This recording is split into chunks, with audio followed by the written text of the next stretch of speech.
Kano ke katundu kaffe ak'obadde okimanyi mu malindirire. Newankubadde nga talina mikono egyandimuyambye okuwandiika, kino tekimulobera kubeera muwandiisi mulungi ate awandiika ebigasa abantu. Bw'aganzika oluba wansi okugalangatanya ku kiwanga n'afumiitiriza ku bulamu bwe ebyo byonna by'azze ayitamu wamu ne Katonda by'amuwadde mu bwongo ng'alaba birimu ensa, olwo nno ng'abiteeka mu buwandiike abigabaneko n'abalala. Mu bitabo by'azze awandiika mwe muli obulamu obutaliiko kkomo. Ekitabo kino kinnyonnyola ku ngeri gy'oyinza okukola buli kimu wadde nga olina obulemu.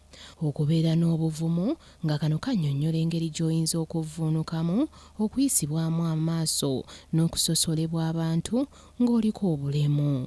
Amaanyi g'okuteeka okukkiriza mu bikolwa, era nga yawandiika n'ekitabo ekisomesa abantu okuyiga okunoonya ensimbi okusobola okwekulaakulanya. Alina ekitabo kye yawandiika ekisomesa abantu okulowooza n'okuloota ebintu ebinene.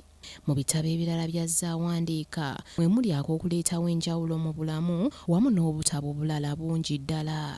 Ono azze awangula engule ez'enjawulo n'okusingira ddala okuva mu firimu za zaazannya ezikwata ku bantu ng'alaga obuvumu bw'akozesa ng'akola emirimu gye.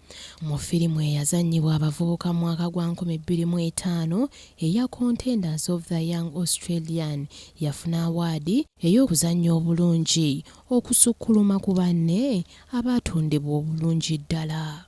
Mu mwaka gwa 2010 yawangula engule y'okubeera omuzannyi omulungi mu firimu ya Butterfly Circus. Bingi by'azze akola nga mu ebyo mwe mulina ebigambo by'atera okukozesa ng'emmeeme eyo bw'eba etendewaliddwa bw'obiwulira munnange oddamu amaanyi.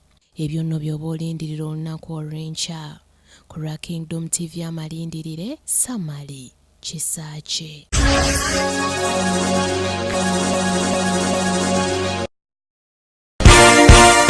This is Kingdom TV.